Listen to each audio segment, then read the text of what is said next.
Hunted by loan sharks, she fled into a storm, her last hope crushed when her car died.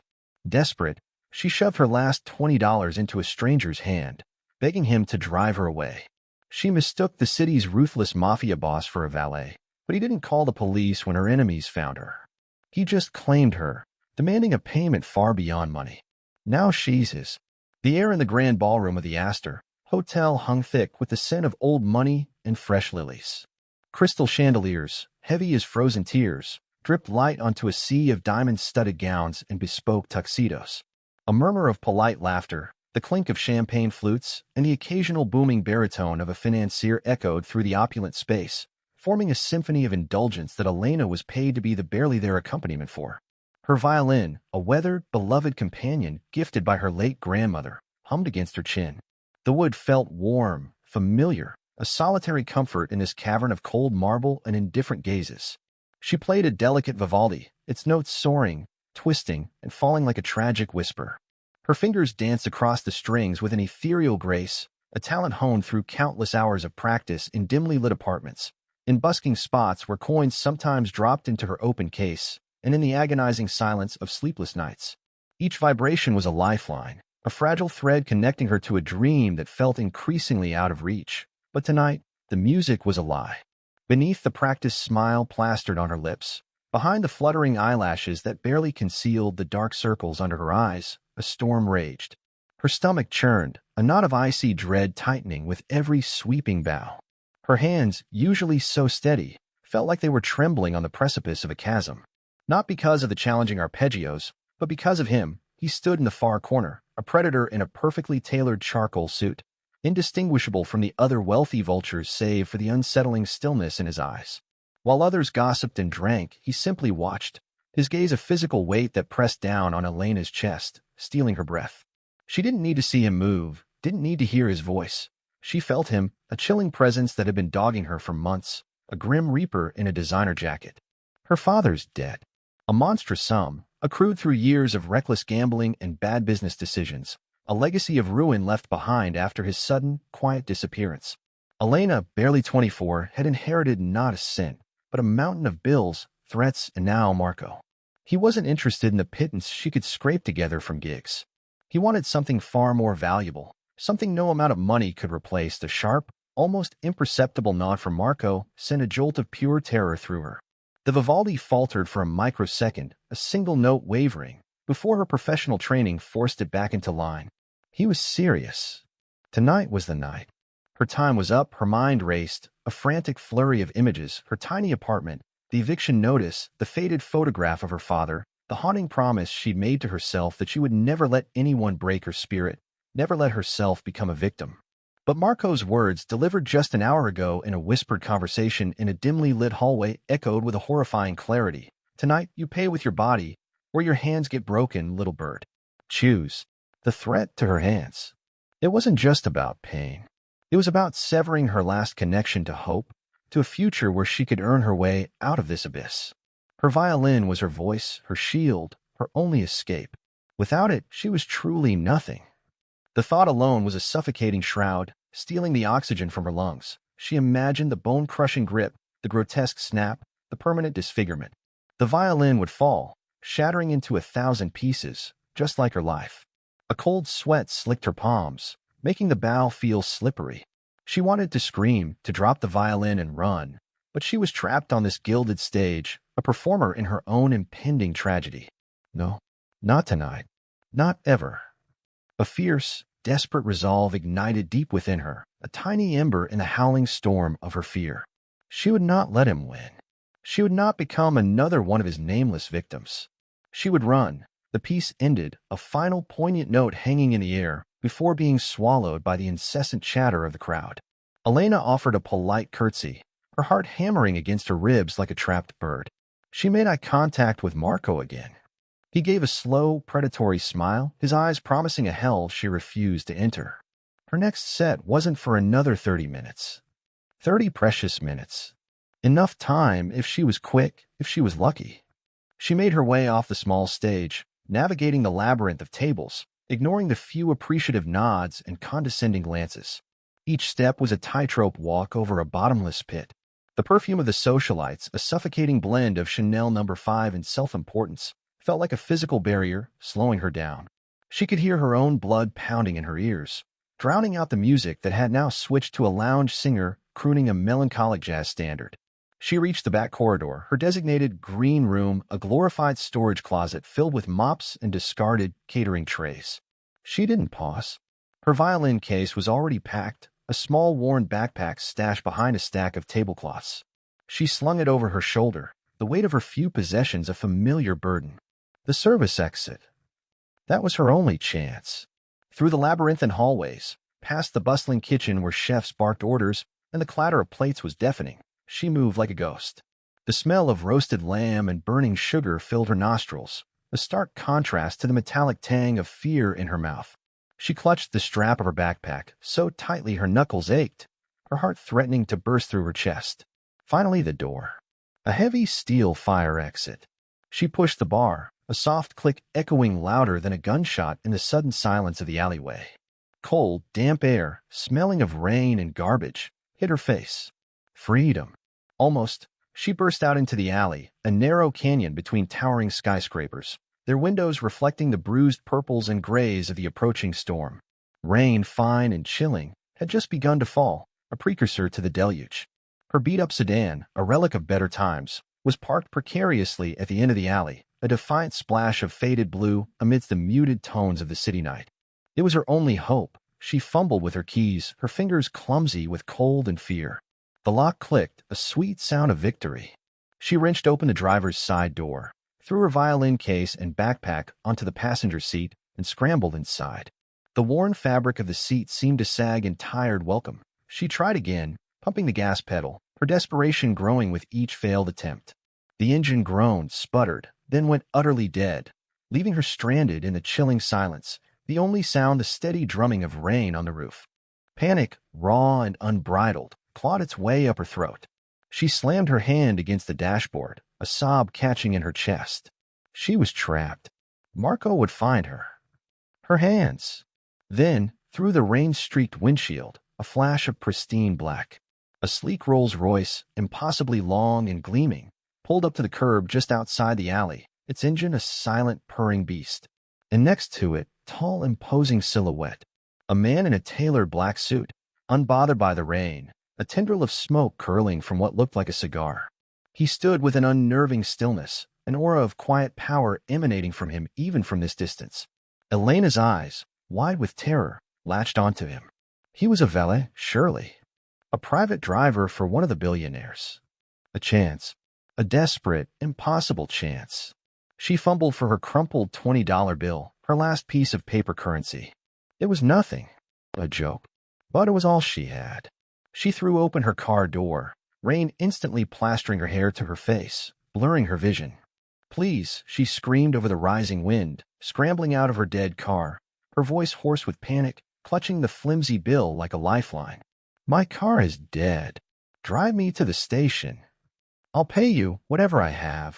She ran toward him, a tiny, desperate figure against the vast, indifferent city, holding out the pathetic offering, unknowingly sealing her fate. The rain was a cold, merciless assault, plastering Elena's hair to her face, dripping down her chin, and soaking the flimsy dress she still wore from the gala. Every instinct screamed at her to flee, to disappear, to outrun the shadow of Marco.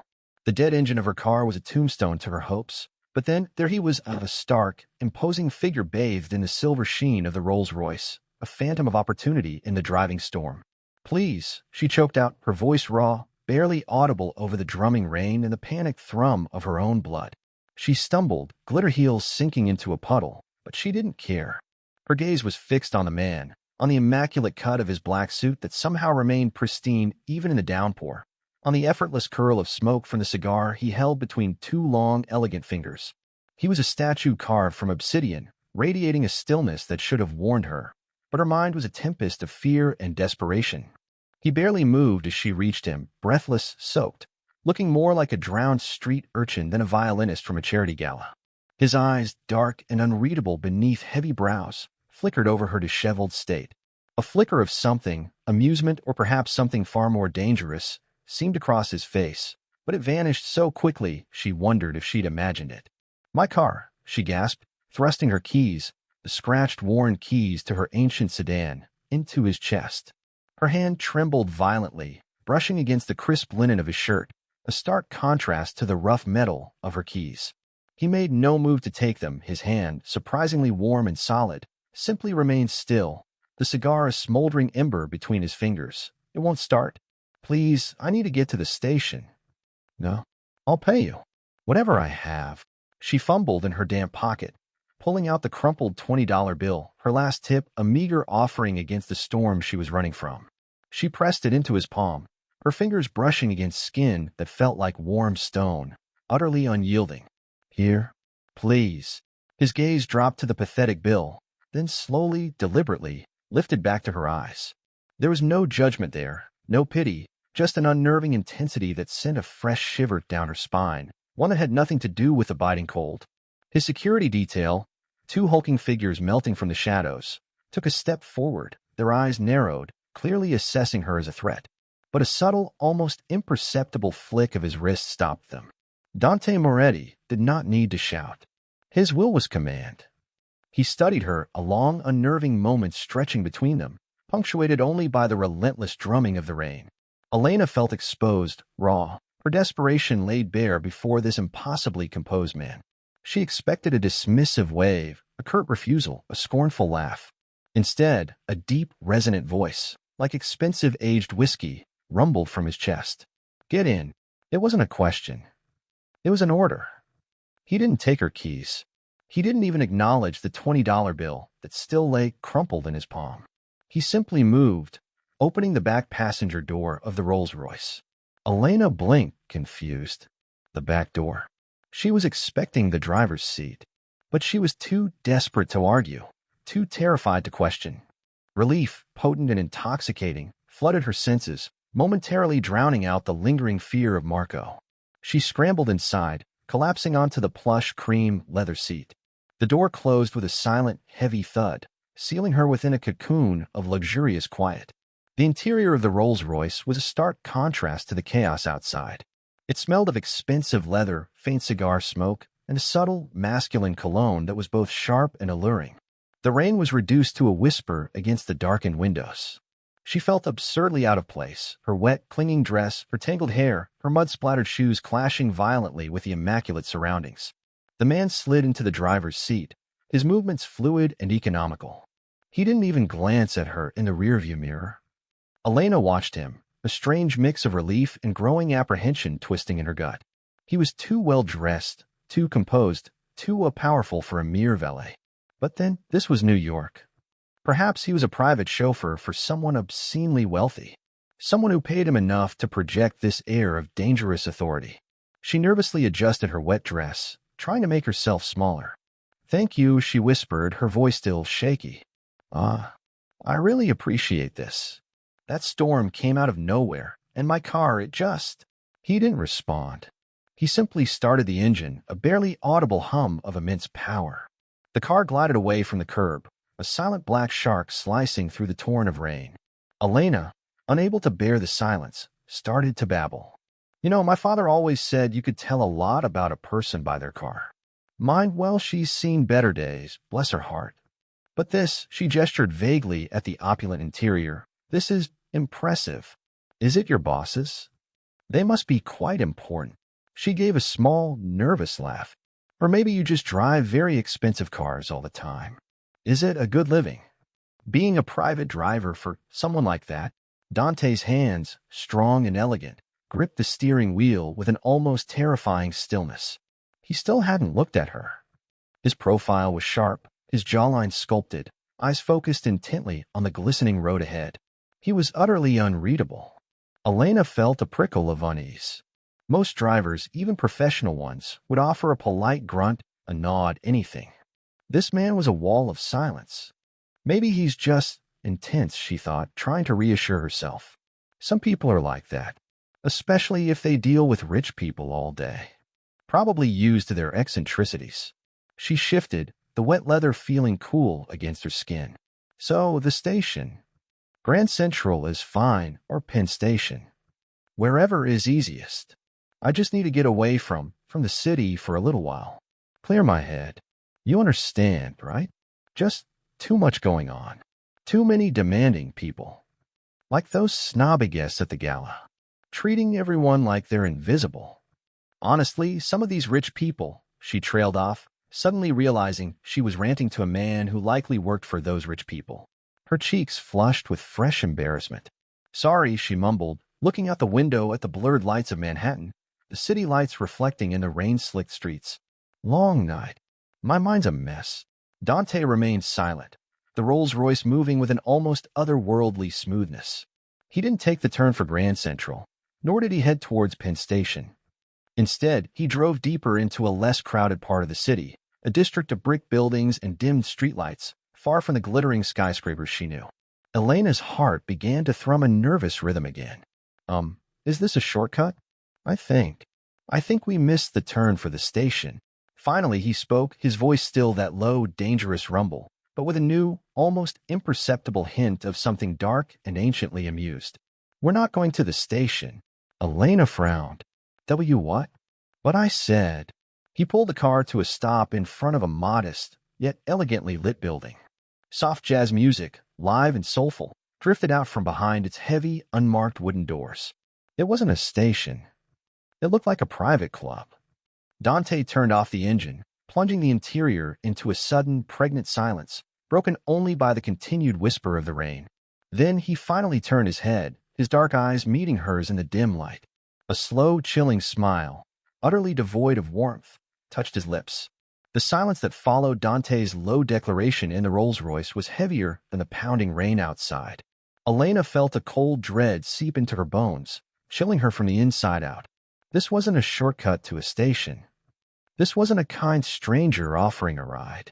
Her mind, still reeling from Marco's threats, struggled to process the new, unsettling reality. What do you mean, staying right here? Her voice was a shaky whisper, barely a breath. Every instinct, sharpened by months of fear, screamed at her that she had made a terrible, irreversible mistake. This man, with his impenetrable gaze and his calm, controlled aura, was no ordinary valet. Dante simply exited the car, his movements fluid and unhurried, leaving Elena alone in the plush, silent interior for a terrifying moment. She watched him walk around to her side, and a fresh wave of panic seized her. Was he going to drag her out? Force her? Her heart thudded violently against her ribs. But he merely opened her door, offering a hand with a chilling, almost mocking politeness. After you. Reluctantly, Elena took his hand. His touch was firm, warm, and utterly unyielding. He didn't pull her, he merely guided her out of the vehicle and towards the entrance of the jazz club. The exterior was understated, a single brass plaque with an unreadable crest, but the heavy oak door radiated an aura of exclusivity. A large, silent man in a dark suit, who had been standing guard like a gargoyle in the shadows, nodded respectfully to Dante before opening the door for them. Inside, the world shifted. The air was thick with the rich, earthy scent of aged wood, expensive liquor, and a hint of something warm and spicy, possibly cinnamon or clove. The lighting was low, intimate, casting long, dancing shadows across the velvet banquettes and polished brass accents. A smoky saxophone wailed a mournful, soulful tune from a small stage, accompanied by the muted thump of a bass and the soft brush of drums. It was a haven of sophisticated melancholy, a stark contrast to the raucous gala she'd just fled. Elena felt a strange, detached fascination, even as her fear pulsed beneath the surface. This was not a place for drivers. This was a place for the kind of people Dante appeared to be. Dante led her to a secluded booth tucked away in a corner, far from the small stage. The club wasn't crowded, perhaps a dozen patrons, all dressed with an effortless elegance, their conversations a soft hum beneath the music. Every single one of them, Elena noticed, cast a respectful, almost deferential glance towards Dante as he passed. Whiskey, Dante said to a waiter who materialized instantly, his voice quiet but carrying an unmistakable weight of command. And for the lady? He finally looked at Elena, a dark, unsettling glint in his eyes. Just water, please, Elena mumbled, trying to keep her voice steady. She felt absurdly exposed in her damp dress, her hair still clinging wetly to her face. Dante nodded to the waiter, who bowed slightly before disappearing. He then settled opposite her, his long frame relaxed, yet radiating an almost coiled tension. He took out a fresh cigar, lit it with a golden lighter that gleamed in the dim light, and exhaled a plume of fragrant smoke. "You play the violin," he stated, not asked, his gaze fixed on her face. Elena's hand instinctively went to her violin case, which Dante's silent guard had somehow already retrieved from her car and placed carefully beside her. "Yes, it's my living." A beautiful sound, he mused, his eyes still unreadable. A fragile instrument, like a fragile bird in a gilded cage. His words sent a fresh shiver down her spine. He knew. He saw her. He understood her predicament with chilling clarity. Yet his tone held no pity, only a detached, almost clinical observation. For the next half hour, Dante remained largely silent, nursing his whiskey, watching her with that unnerving intensity. Elena, despite her fear, found herself drawn to him. He wasn't charming in a conventional sense. There was an undeniable danger about him, a predatory grace that was both terrifying and undeniably magnetic. She found herself talking, babbling about her struggles, her dreams, the endless fight to keep her father's creditors at bay, all while maintaining the delusion that he was merely a benevolent driver lending an ear. A part of her, a desperate, lonely part, found comfort in his silent, unwavering attention.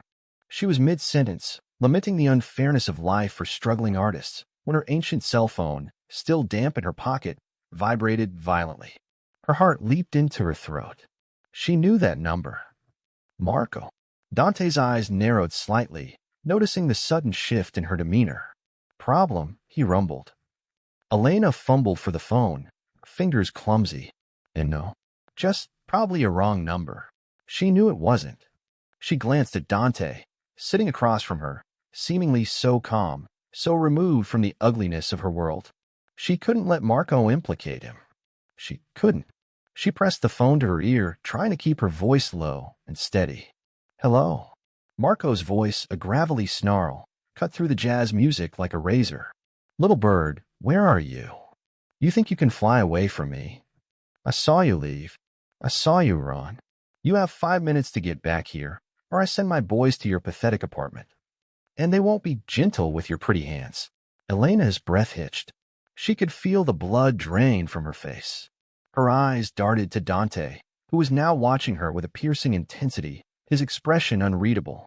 He seemed to have heard something, perhaps the venomous tone in Marco's voice. "I mean it, bird," Marco hissed. "You think you can hide? You think that driver of yours can save you? You'll drag him down with you, you stupid girl." A wave of icy terror, mixed to the fierce, protective surge, washed over Elena. No, she would not drag this man, this strangely polite, terrifying driver, into her nightmare. She would not be responsible for him getting hurt. She had to go. She had to take the fall alone. It was the only way. I'm coming," she whispered into the phone, her voice barely audible. "Just give me a few minutes." She hung up abruptly, her hand shaking so badly she almost dropped the phone. She looked at Dante, her eyes wide, glistening with unshed tears. "I have to go," she blurted out, pushing herself away from the table. "Thank you. Really. For everything." She grabbed the crumpled $20 bill that still lay between them on the table, Marco's grim promise echoing in her ears. She hastily placed it back on the table. "Keep the change. For your trouble." Before he could react, before he could even utter a word, Elena snatched her violin case and backpack, pushing past him. "Thank you for the ride," she choked out, her voice breaking. "Really? Just forget you ever saw me." She fled the club, bursting back into the cold, rainy night, leaving Dante Moretti, the Don of the Moretti family, staring at the crumpled $20 bill on the polished table, a faint, dark smile playing on his lips. The morning sun, weak and watery, filtered through a gap in the heavy velvet curtains, painting a stripe of pale gold across an unfamiliar, impossibly high ceiling. Elena blinked, groaning as a dull ache throbbed behind her eyes. Her mouth felt like sandpaper. Had she passed out in her car? She stretched, her muscles protesting, and found herself lying on a bed. Not her lumpy mattress, but something vast, luxurious, and impossibly soft. The sheets were silk, the pillows plump and yielding. She sat up abruptly, her heart leaping into her throat. This wasn't her apartment. This wasn't any place she recognized. The room was enormous, decorated in muted tones of charcoal and silver, with dark, heavy furniture and gleaming surfaces. A panoramic window stretched across one wall, offering a breathtaking, if hazy, view of the Manhattan skyline she definitely couldn't afford. A sense of profound unease, cold and heavy, settled over her. A soft click echoed through the silent room. The door opened, and a stern-faced woman in a crisp uniform entered, carrying a tray laden with coffee, fresh fruit, and pastries. She set it down on a nearby side table without a word, her expression utterly impassive. "Excuse me?" Elena asked, her voice raspy. Where am I?" The woman merely gave a polite, almost robotic nod, her eyes devoid of expression. "Mr. Moretti will see you when you are ready, Miss Evans." She turned and exited, closing the door softly behind her. "Mr. Moretti?" The name clicked into place with horrifying clarity. "Donna, the valet." Her stomach dropped. No, this can't be happening. Before she could fully process the implication, the door opened again. This time, it was him. Dante Moretti stood in the doorway, impeccably dressed in a dark suit, his gaze sweeping over her with an unnerving possessiveness. He wasn't smiling. There was a dangerous glint in his dark eyes, a predator surveying his latest catch. In his hand, held between two fingers, was a familiar, crumpled green rectangle. The $20 bill. He walked slowly into the room, his footsteps silent on the thick carpet, until he stood a few feet from the bed. His presence filled the vast space, radiating an authority that made the air crackle. "Good morning, Miss Evans," he said, his voice a low, silken rasp that made the hairs on Elena's arms stand on end. He held out the $20 bill. "You left this." Elena stared at the money, then at him, her mind a whirlwind of confusion and dawning horror. How did I get here? What do you want?" He ignored her questions. His eyes, dark and piercing, bored into hers. "I took the liberty of looking into your situation." He paused, then continued, his voice utterly devoid of emotion. "It appears your father left you quite a mess. A very large, very inconvenient mess with Marco." Elena felt a cold certainty take hold. He knew everything. He wasn't just a driver. He was something else entirely. Something far more dangerous. I don't understand," she stammered, though a terrifying understanding was beginning to form. Dante gave a subtle, predatory smile that didn't reach his eyes. He dropped the crumpled $20 bill onto the silk duvet beside her. "You came to me in desperation, offering your last $20 for a ride. A payment for a temporary escape. But I don't deal in temporary. And I don't take tips for rides." He took a step closer, his shadow falling over her, trapping her. "I acquired your debt, Elena," he said, his voice dropping to a near whisper, yet each word echoed like a gunshot in the silent room. "Every single penny. Marco is no longer a problem. Now you owe me." Elena's breath caught in her throat. Her heart hammered against her ribs, a frantic prisoner in her chest. She had escaped one monster, only to find herself delivered, bound and helpless, into the hands of another. The wolf hadn't been in the driver's seat. He was the driver. And now he wanted his payment. The $20 bill lay like a crumpled accusation on the pristine silk duvet, a symbol of Elena's catastrophic misunderstanding. Dante's words, "Now you owe me," hung in the air, heavy with unspoken implications. Her mind, still groggy from whatever they'd given her, whirled with a terrifying realization. She hadn't escaped. She'd merely traded one cage for another, larger, far more luxurious one. And this new captor wore a smile, colder than ice. "Oh, you, what?" Elena finally managed, her voice barely a tremor. She pulled the silk sheet tighter around her, suddenly acutely aware of the thinness of her clothes, the vulnerability of her position. Every dark romance novel she'd ever secretly devoured whispered warnings of what this payment might entail. Images of forced servitude, of losing control over her own body and will, flashed through her mind, a cold sweat breaking out on her skin despite the comfortable warmth of the room. Dante observed her, his dark eyes like twin pools of obsidian, giving nothing away. He picked up the $20 bill, smoothing out the creases with an almost meticulous precision before placing it in the breast pocket of his impeccably tailored suit. "What you owe, Miss Evans, is yet to be determined." His lips curved into that unsettling, almost predatory half-smile again. "For now, you will play for me." Elena blinked, processing his words. "Play for you?" Confusion warred with her terror. This was not the kind of payment she had anticipated. Every evening, he clarified, his voice still low, controlled. Here, in my penthouse, you will play your violin, and you will play only for me. Her gaze drifted to her violin case, which now rested on a velvet ottoman by the window, somehow cleaned and polished to a gleam she hadn't seen in years. The absurdity of the situation struck her. She was being held captive, her life hanging by a thread, and her captor wanted a private concert?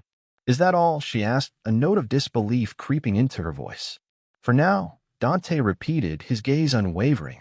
You will reside here. You will not leave without my express permission. You will eat, you will sleep, you will play, and you will understand that your freedom, your safety, and the well-being of those you care for now rest entirely in my hands. The last part was delivered with a chilling softness that was far more menacing than any shout. It was a veiled threat, a reminder that he knew not only about her, but about her vulnerabilities, her connections. Her father. Her last illusion of autonomy shattered. She was a pawn, undeniably. Over the next few days, Elena found herself immersed in a bewildering reality. This wasn't a dungeon. It was a gilded cage of breathtaking luxury. The penthouse, sprawling and silently opulent, overlooked Central Park, a jewel box suspended above the glittering chaos of Manhattan. Maids, silent and efficient as shadows, appeared and disappeared, bringing fresh clothes that were clearly designer, serving exquisite meals she barely touched, and ensuring her suite, larger than her entire former apartment, was always immaculate. But the gilded bars were ever present. Security cameras, subtle yet omnipresent, whirred softly in corners. Guards, immense and unsmiling, stood at every entrance. Her phone, discreetly placed on her bedside table, had no signal. She was isolated, utterly cut off. Her biggest source of confusion, however, remained Dante. He was a paradox. Ruthless, undoubtedly. Possessive, terrifyingly so. But also unexpectedly discerning. He never raised his voice. He never touched her inappropriately. He merely observed. He ate his meals in a dining room large enough for a small army, never inviting her, but always ensuring her plate was full. He would disappear for hours, managing an empire she knew nothing about, only to reappear at dusk. And then there was the music. Every evening, precisely at 7, a soft knock would come on her door. A maid would escort her to the vast living room, where Dante would already be seated in a dark leather armchair, a glass of amber liquid in his hand, facing the panoramic window. He would never look at her when she entered. He would simply gesture towards a small, ornate stool placed perfectly in the center of the room. Play, he would command, his voice devoid of warmth, but not unkind. Elena would sit, her heart still a tight knot of wariness, and lift her violin.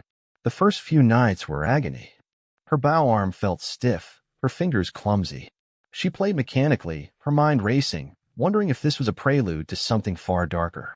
But as the notes began to flow, a strange calm would descend. The music was her only language now, her only act of defiance, her only connection to herself. Dante would listen, his eyes fixed on the city lights, sometimes closing them, the subtle tension easing from his rigid posture. Elena noticed. He seemed to carry a perpetual weight, a deep-seated weariness that only the music seemed to alleviate.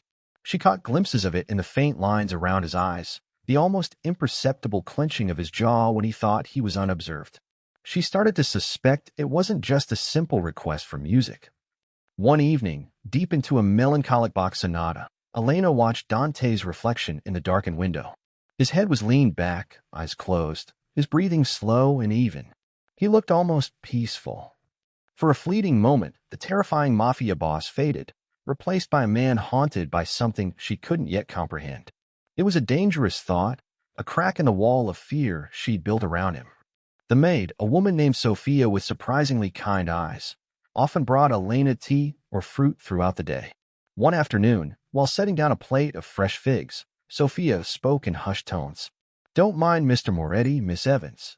He suffers from terrible headaches, and sometimes sleepless nights. Your music, it helps him." Elena looked at Sophia, a flicker of understanding blooming in her chest. "He has trouble sleeping." Sophia nodded, her gaze softening. "For many years.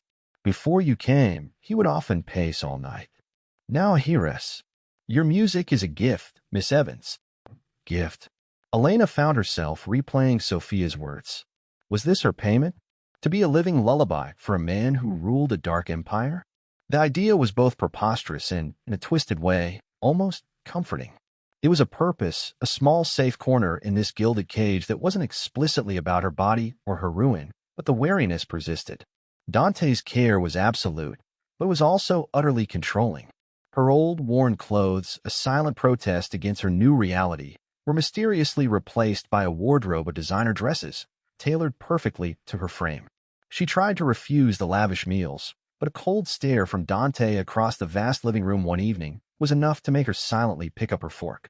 He made no direct threats, but the implication was clear. Her defiance would not be tolerated. He was a paradox. A dangerous man who demanded her music, ensured her comfort, and yet held her captive with an invisible, unbreakable chain. She was confused, wary, but also disturbingly aware of a new, unsettling current flowing beneath her fear. A spark of curiosity about the man who was both her jailer and her audience. What lay beneath the polished exterior of Dante Moretti? And how long could she remain merely his bird, playing her songs in his gilded cage, before the lines blurred beyond recognition? The invitation arrived on a thick cream card, embossed with the crest Elena now recognized as Dante's, a snarling lion amidst thorny roses. It was for a private dinner at the illustrious Van Cleef estate, a gathering of the city's most powerful and dangerous. Dante had presented it to her with his usual inscrutable expression, simply stating, "You will accompany me," not a question, but a command that left no room for refusal. Elena's heart pounded. This was it, the public debut of her gilded captivity. She was no longer just his private musician. She was his property, to be displayed, a visible testament to his power. The fear was a cold, constant companion, but beneath it, a sliver of desperate curiosity flickered. What was this world he inhabited? And what role was she truly meant to play? That evening, the transformation was complete. Sophia, the quiet maid, had prepared a gown for her, a shimmering midnight blue silk dress that clung to her curves, a stark contrast to her usual faded concert attire.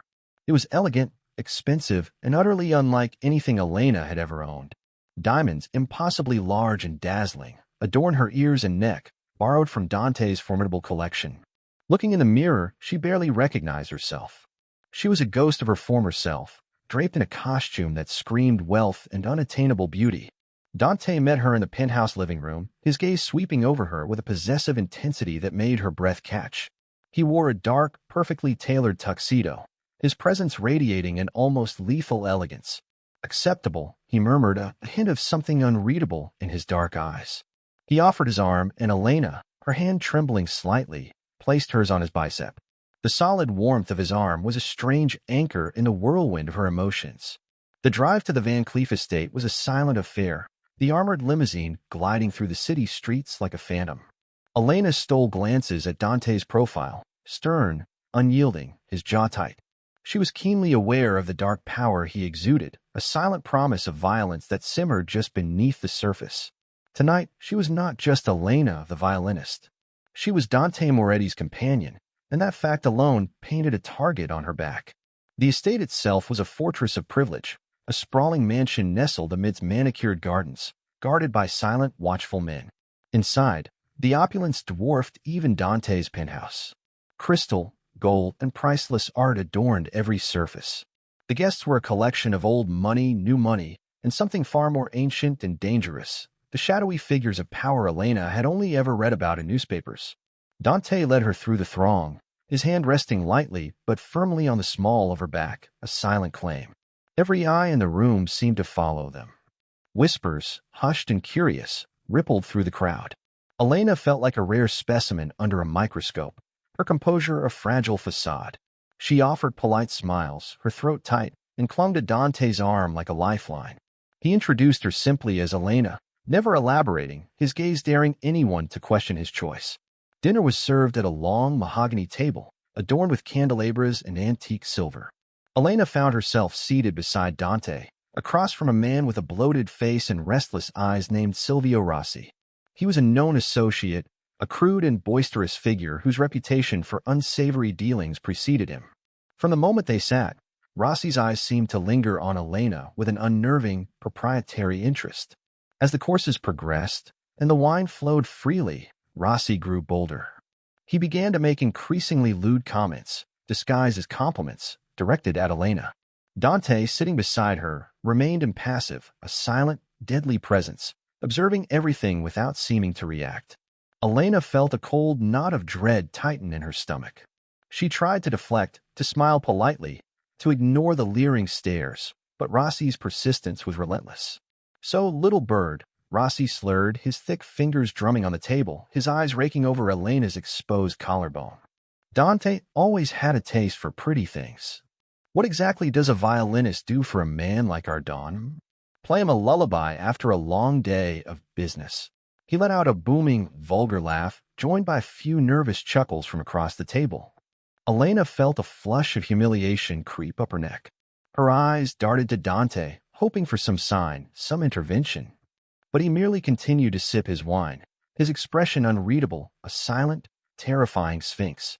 The lack of reaction sent a fresh wave of panic through her. Was this his test? Was he letting her be exposed to see how she would react?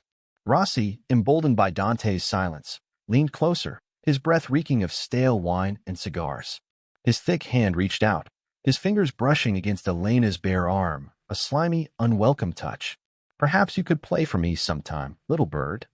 I enjoy private concerts." His grip tightened, a crude, possessive squeeze.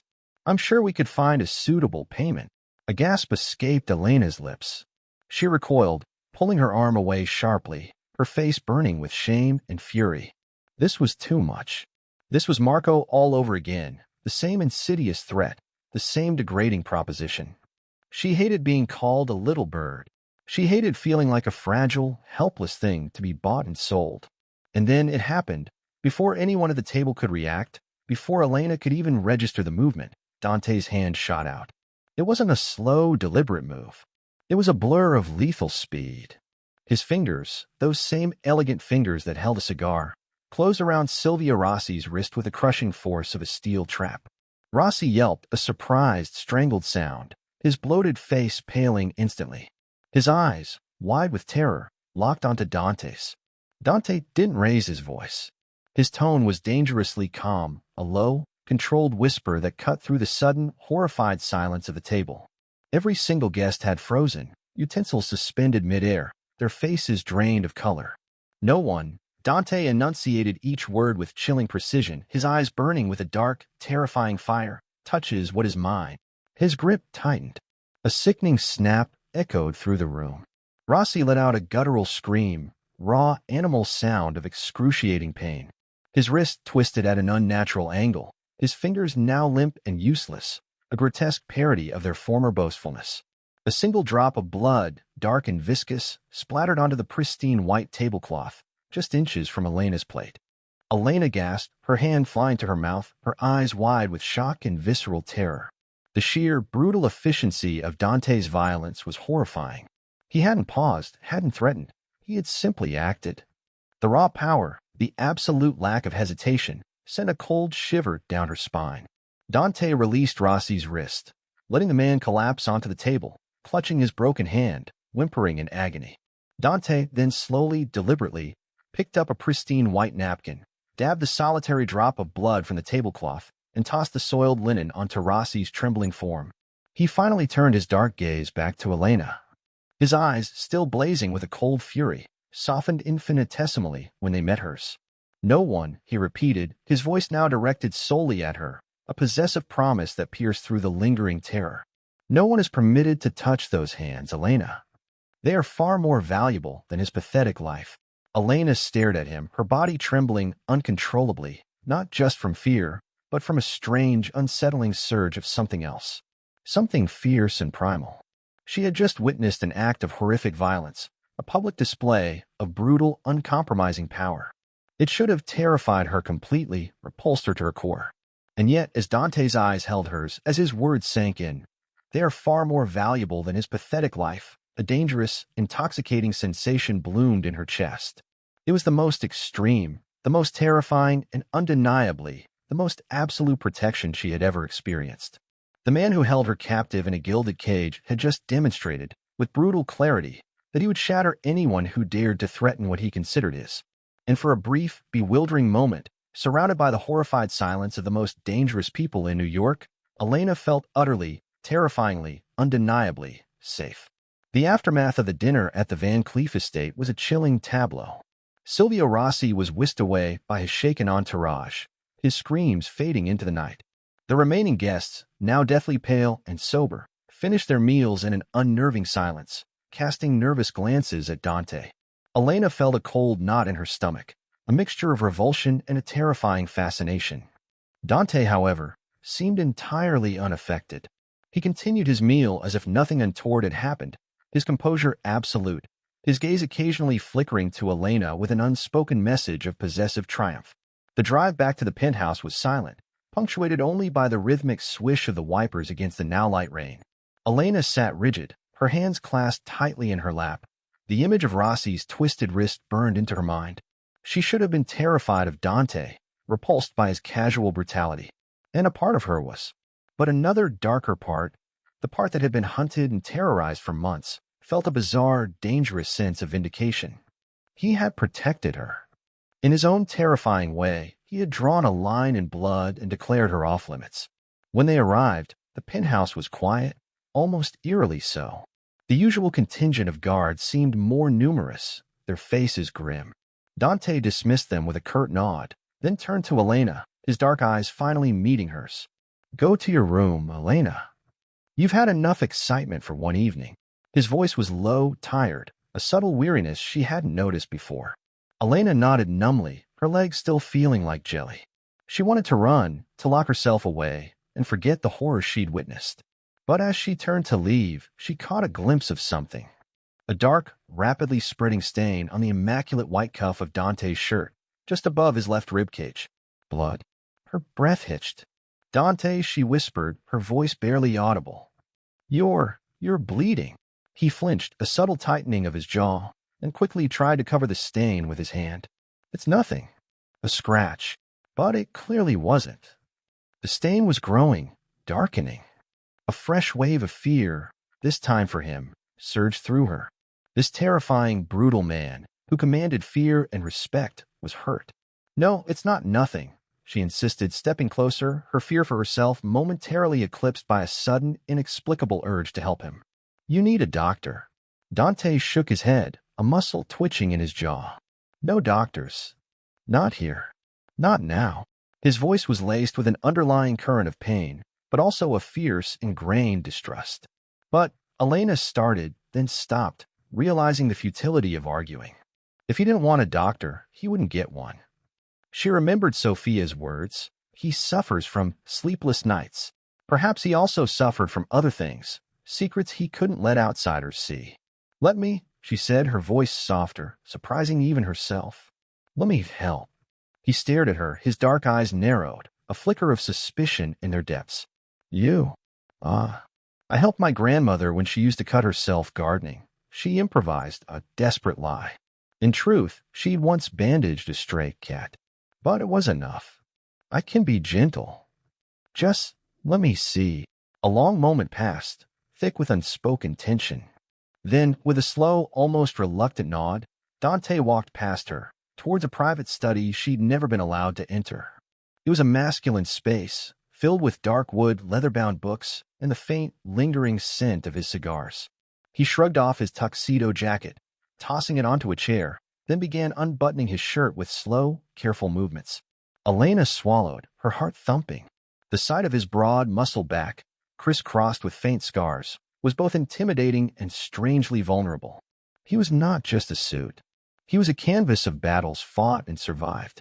He turned, his shirt hanging open, revealing a torso sculpted from hard muscle. And there it was, just below his left ribcage, a clean, sharp knife wound, still bleeding sluggishly. It wasn't deep, but it was nasty, a testament to a close call she knew nothing about. "Assassination attempt," Dante stated flatly, catching her shocked gaze. "A minor inconvenience." Elena shook her head, her breath catching in her throat. "A minor inconvenience? That's a knife wound, Dante." She hurried to a nearby bathroom, rummaging through the pristine white cabinets until she found a first aid kit. Her hands trembled as she retrieved antiseptic wipes, gauze, and a sterile needle and thread she wasn't sure how to use. "Sit down," she commanded, her own voice surprisingly firm. He hesitated, a faint frown creasing his brow. Being ordered around was clearly unfamiliar territory for Dante Moretti. But the pain, a dull throb Elena could almost feel, seemed to make him acquiesce. He sat on the edge of his massive desk, his gaze fixed on her. Elena knelt before him, her heart thumping a frantic rhythm. She cleaned the wound carefully, his muscles tensing beneath her touch. She noticed other scars, now older, faded ones. A faint bullet grazed near his shoulder, a jagged line across his abdomen, barely visible beneath the taut skin. This man was a walking testament to violence, a living history of battles fought in the shadows. You've been through a lot," she whispered, almost to herself, as she gently dabbed the antiseptic. "This life," Dante replied, his voice gruff, "it leaves its marks." "Did you choose this life?" she asked, unable to stop herself, her curiosity outweighing her fear. He was silent for a long moment, his dark eyes fixed on some distant point, a shadow crossing his face. "I was born into it, Elena. Some cages are not made of gold or steel. Some are made of blood and legacy." He paused, then his gaze returned to hers, an unexpected vulnerability in their depths. "I did not choose to be a monster, but I chose to be a king." Elena swallowed, her fingers trembling as she threaded the needle. She'd never sewn anything more complex than a button, but she forced herself to focus, remembering her grandmother's steady hands. Dante watched her, his expression unreadable, not flinching as she made the first stitch. He trusted her. A strange, unsettling warmth bloomed in her chest. As she worked, the silence stretched, filled only by the soft snip of the thread and the rhythmic beat of her own heart. The proximity was intoxicating, dangerous. She could smell his cologne, the faint coppery scent of his blood, the subtle musk of his skin. He was so close, so undeniably male, and for the first time, not just a terrifying figure of power, but a wounded man. When she finished, the stitches were uneven, but tight. She covered the wound with a fresh piece of gauze, securing it with tape. "There," she whispered, pulling back slightly. "It should be fine, but you need to rest." Dante nodded, his eyes still holding hers. He reached out, his hands slowly rising, and Elena held her breath, bracing herself. His calloused thumb gently brushed a stray strand of hair from her cheek, a touch so feather-light, so unexpected, it sent a jolt through her. "Thank you, Elena," he murmured, his voice softer than she'd ever heard it. His eyes dropped to her mouth, lingering there for a fraction of a second, and a sudden electric current arced between them. Elena's heart hammered against her ribs, a frantic, desperate rhythm. The air in the study thickened, charged with unspoken desires. The line between fear and fascination blurred, twisted into something undeniably potent. She found herself leaning in, drawn by an invisible thread, a primal pull she couldn't comprehend, let alone resist. Dante's eyes, dark and unreadable, watched her, giving her time to pull away. She didn't. He lowered his head, slowly, deliberately. His lips, warm and firm, met hers in a tentative, almost questioning touch. It wasn't rushed. It was a slow burn, a dangerous exploration, a question and a promise rolled into one. Elena's fingers, still stained faintly with his blood, curled into the dark fabric of his trousers, pulling him closer, desperate for more. The world outside, the fear, the gilded cage, all of it receded into a hazy background, replaced by the dizzying reality of Dante's kiss, a kiss both dangerous and undeniably, intoxicatingly real. Elena woke with a start, her heart hammering against her ribs. The dream, or rather, the memory, was vivid. Dante's hands on her face, his lips on hers, the desperate, raw urgency of their first kiss. It had felt like a surrender, a promise whispered in the dark, a dangerous warmth that had settled deep in her soul. For the past few weeks since that night in his study, a fragile, exhilarating hope had blossomed within her. She was still in the gilded cage, but the bars felt less constricting, gilded now with something akin to affection. Dante had become a constant, unsettling presence. He still demanded her music nightly, but his gaze, when it rested on her, held a new, potent intensity. He would watch her, a shadow in a corner of his vast living room, sometimes closing his eyes, sometimes just studying her face as if trying to decipher a complex score. He brought her books, a new set of expensive art supplies when he noticed her sketching, and once a single, perfect white rose, left on her bedside table, without a word. He hadn't touched her again, not like that, but the unspoken tension between them was a palpable thing, a taut string vibrating with suppressed longing. She had begun to see beyond the monster, glimpsing the man beneath, the haunted eyes, the weariness that sometimes etched itself around his mouth, the almost childlike concentration with which he listened to her melodies. She knew this was dangerous, perhaps foolish, but she couldn't help it. She was falling for him, terrifying, reckless descent into the heart of his darkness. But the fragile peace was shattered, not by a gunshot, but by a chilling silence. It began subtly. The guards around the penthouse seemed to multiply, their faces grimmer, their movements more hurried. Dante himself grew more distant. He stopped joining her in the living room for her evening performances. Instead, she would play to an empty room, occasionally catching a glimpse of him through the study door, hunched over a laptop, his face etched with a tension that hadn't been there before. He spoke less, ate even less, the shadows under his eyes deepening into bruised hollows. The scent of his expensive cigars, once a comfort, now carried a tang of raw anxiety. Then came the warnings. Sophia, her kind-eyed maid, quietly urged her to stay away from the windows, her voice hushed. The city, it's restless, Miss Elena. Mr. Moretti is now preoccupied. Preoccupied, Elena understood, was code for dangerous. She found herself jumping at every unexpected sound, every distant siren, a primal fear beginning to seep back into her everyday existence, poisoning the fragile sense of security she had built. One afternoon, a package arrived in her suite, discreetly delivered by a new, stern-faced guard. It was a newspaper, folded open to a specific page. The headline screamed about the assassination of a high-ranking politician with alleged ties to Dante's rivals, the Vincenni crime family. And beneath it, a grainy photo. Not of Dante, but of a woman, a blurred figure near the politician's car, her face obscured but unmistakable. A woman with a violin case, standing under the bright lights of a jazz club entrance. It was undoubtedly Elena from weeks ago, the night Dante had first taken her there. Fear, cold and sharp, pierced through the fragile warmth in her heart. They knew. Dante's enemies knew about her. She wasn't just a private concert anymore. She was a liability. A gaping, vulnerable hole in Dante's impenetrable armor. The implications were horrifying, a sudden, brutal awakening to the true stakes of his world. That evening, when Dante finally appeared in the living room, his face was a mask of cold fury. He didn't sit. He stood by the panoramic window, his back to her, his posture rigid, like a man carved from stone. The city lights, usually a dazzling spectacle, seemed to mock her with their indifference. Elena, he said, his voice devoid of the husky warmth she had grown to crave. It was flat, emotionless, a blade of ice. It cut through her like a physical blow. Pack your things. You're leaving. Her heart plummeted, a lead weight sinking in her chest. Leaving? Where? What are you talking about? Her voice was pleading, desperate, mirroring the frantic pounding in her ears. She felt a sickening wave of déjà vu. This was exactly how it had felt when her world first collapsed around her, when her father had vanished, leaving her to face the wolves alone. He turned, and the coldness in his eyes was a physical blow.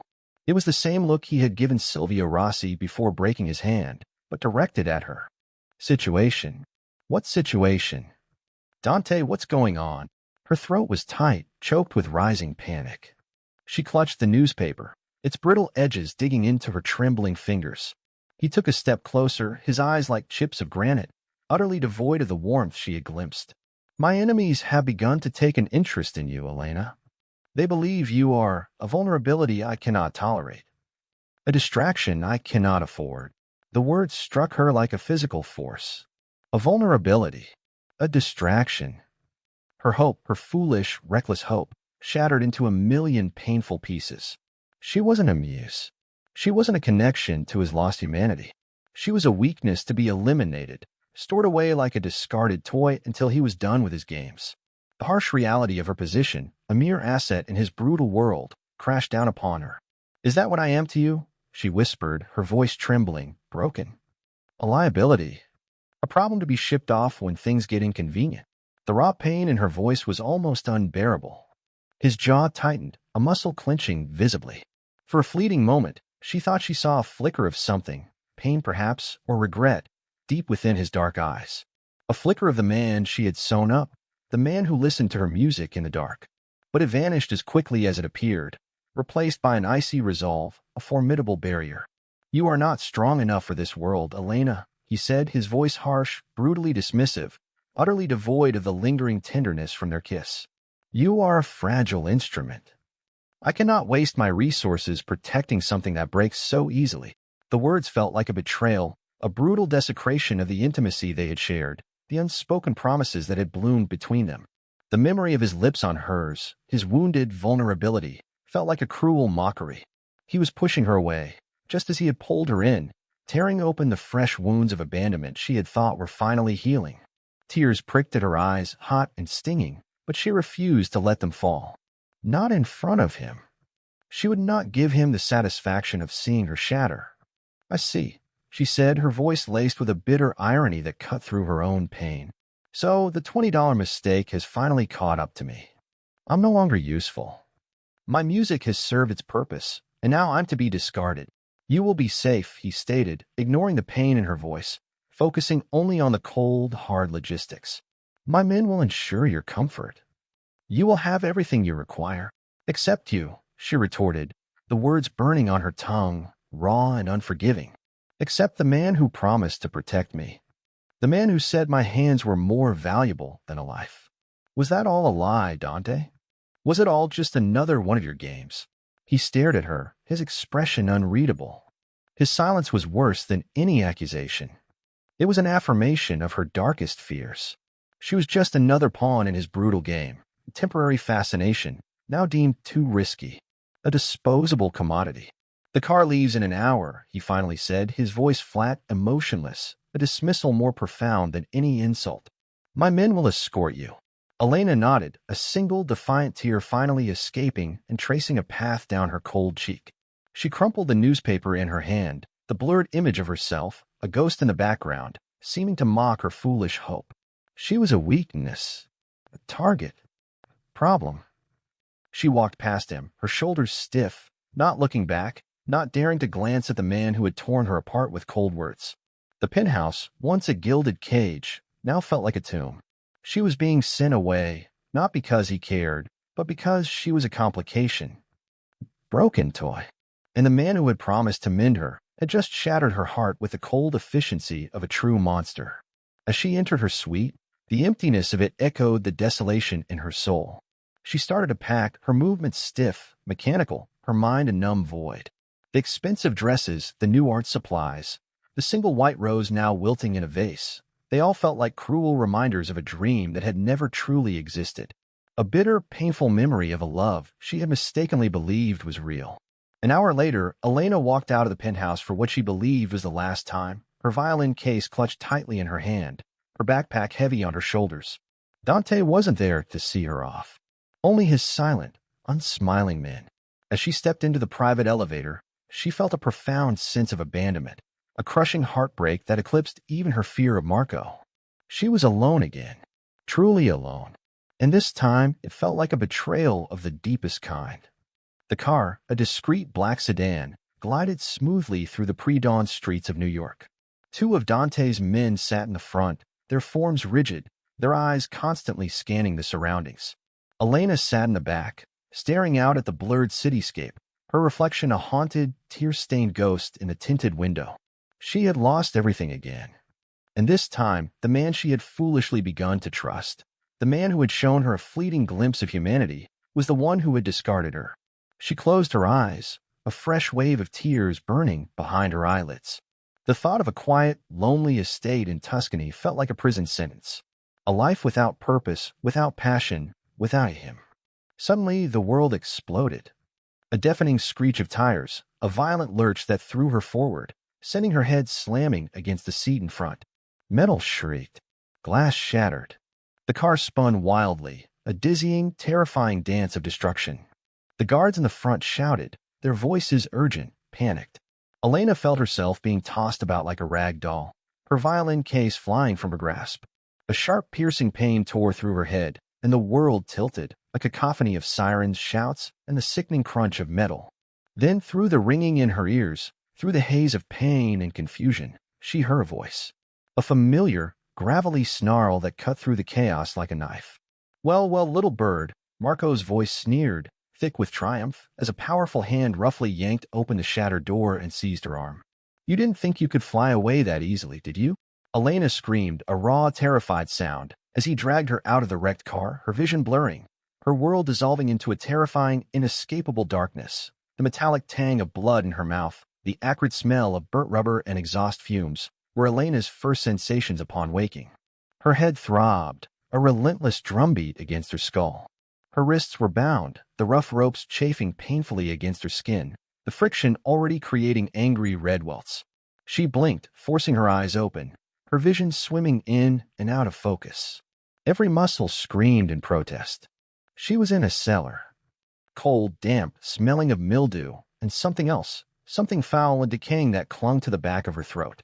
A single bare bulb hung precariously from the low ceiling, casting a sickly yellow glow on cracked concrete walls, revealing the grim reality of her captivity.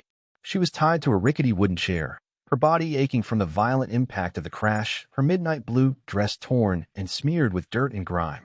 Her violin case, her most precious possession, was nowhere in sight. The loss felt like another personal violation.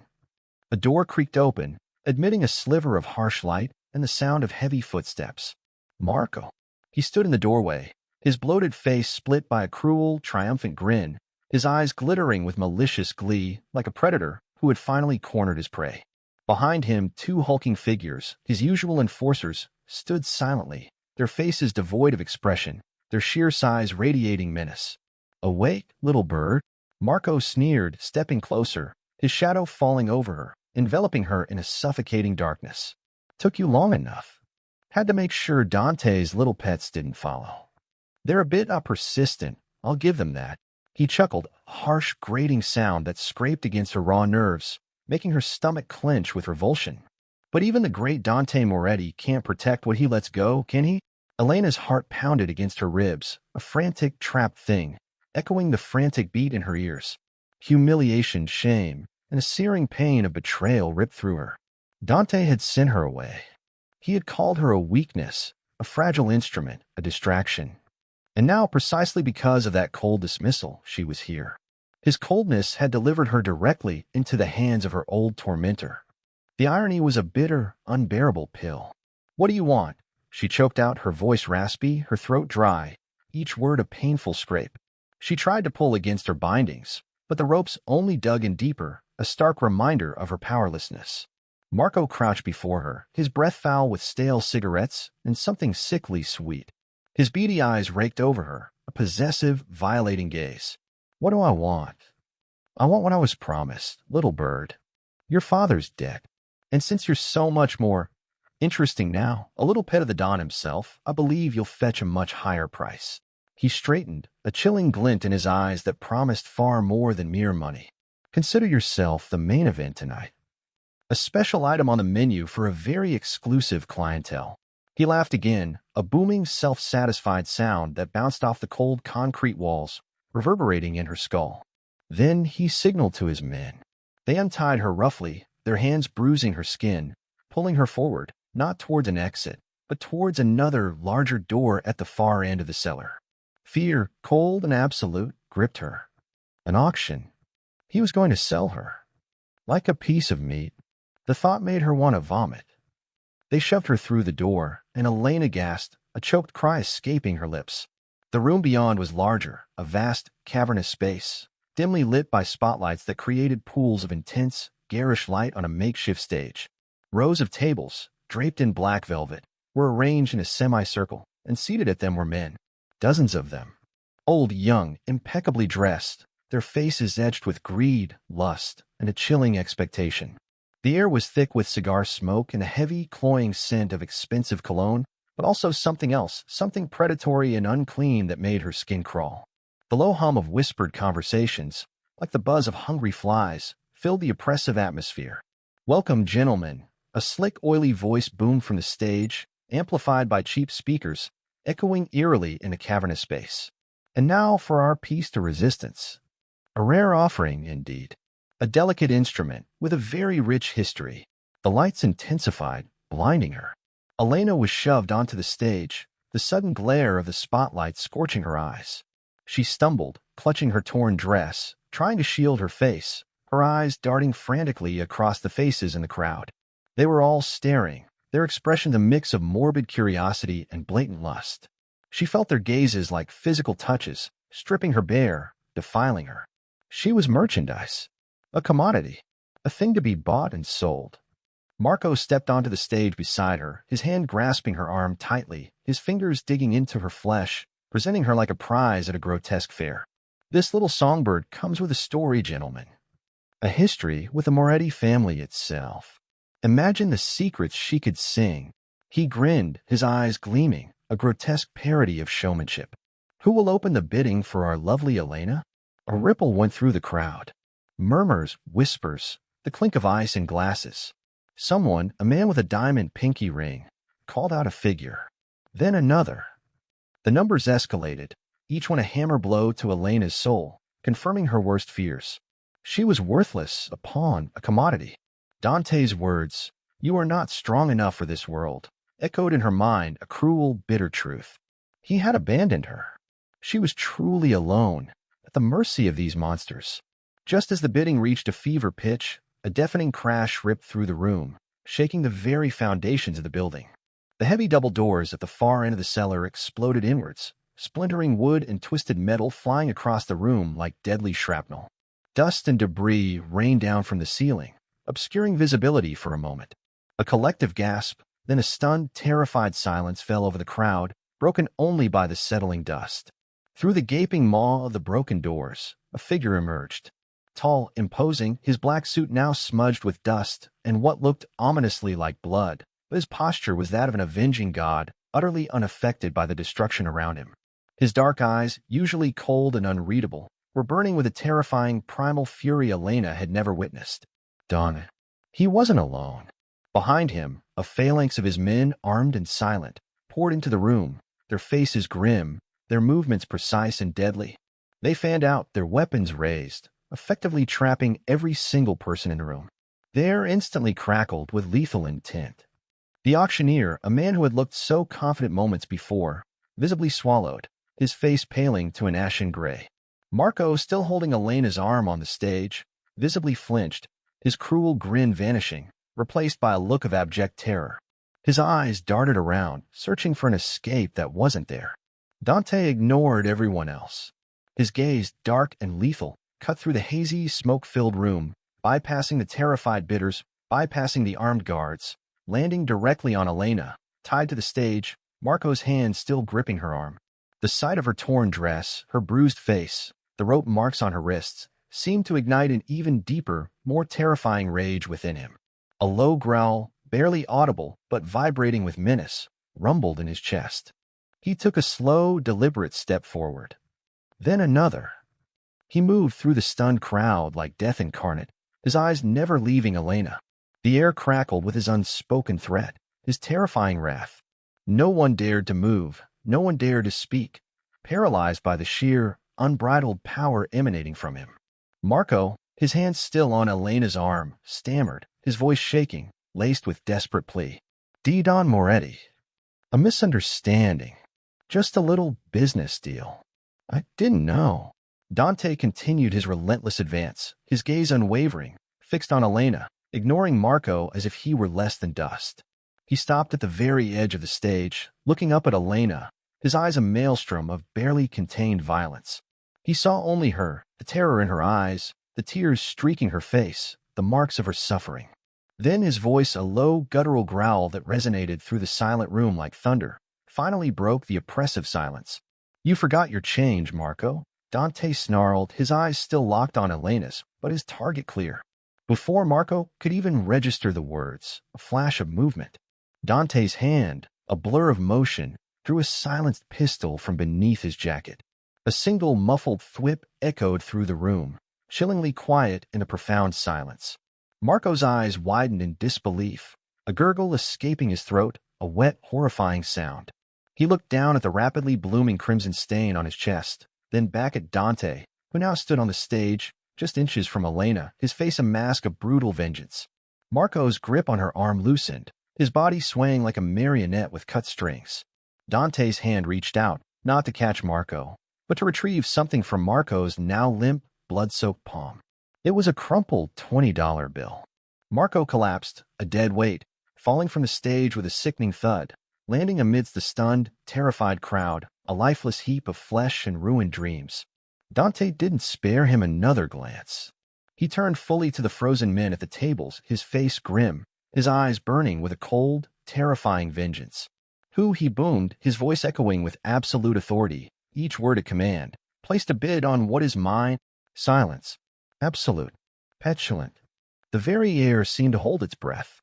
Dante then looked down at Elena, his furious gaze softening, but only for her. His eyes, though still burning, now held a profound, aching regret. He knelt, his large, powerful hands untying the ropes from her wrists with a surprising gentleness, his calloused fingers brushing softly against her braided skin. He discarded the ropes, then reached into his own pocket. He pulled out the crumpled $20 bill he'd retrieved from Marco's dead hand, and pressed it into Elena's trembling palm.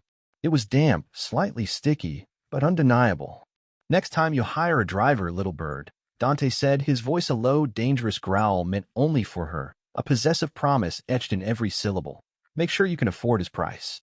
He scooped her into his arms carefully, as if she were made of glass, as if she might shatter if he held her too tightly. Elena, bruised and battered, clung to him, burying her face in his shoulder, inhaling the scent of expensive cologne, cigar smoke, and now, something else, the undeniable, terrifying scent of blood and redemption. He carried her off the stage, past the terrified faces of the men who had bid on her, past the bloody corpse of Marco, and out through the shattered doors, into the waiting chaos and the dawn of a new, dangerous day. She had been saved, and she knew with a terrifying certainty that she was now irrevocably, completely, undeniably his. Sometimes, it feels like our worth is measured by our struggles, by the debts we carry, or by the harsh judgments of the world. Elena, too, felt like a broken instrument, deemed disposable. But her story reminds us that even when pushed to the abyss, a true love can emerge, one that sees beyond the price tag and recognizes the invaluable masterpiece within. You are not defined by your past, your pain, or what others demand from you. You are worthy of a love that protects fiercely and heals completely.